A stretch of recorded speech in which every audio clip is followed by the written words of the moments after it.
Hello अस्सलाम वालेकुम। वालेकुम सलाम। भाई मेरा एक्सीडेंट हो गया है। एक्सीडेंट? आवाज नहीं आ रहा यार। मेरी बात तो सुन, मेरा एक्सीडेंट हो गया, इधर आ जा यार। यार मैं किसी काम से निकला हूँ यार, वही तो कह रहा हूँ ना मैं तुम्हें। अबे मेरे भाई बात तो सुन मेरी यार। मैं नहीं आ सकता यार, मैं बिजी हूँ किसी। नहीं नहीं, मैं नहीं आ सकता।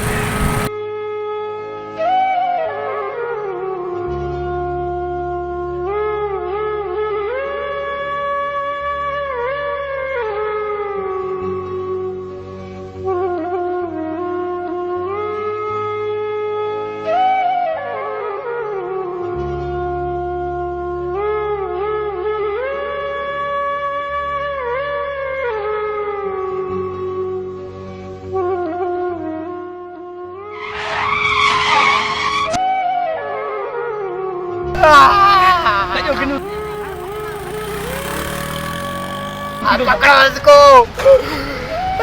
कोई है, इसको पकड़ो।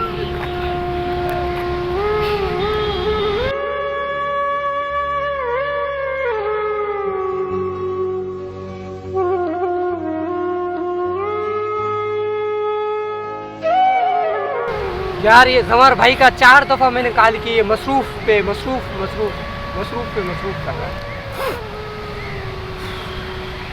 काश यार मैं भी इरफान की जो ना मदद करता। आज मेरे ही कोई यहाँ की मदद करने आता, कोई भी नहीं है। उसका सिला जो ना आज मुझे मिला ही है।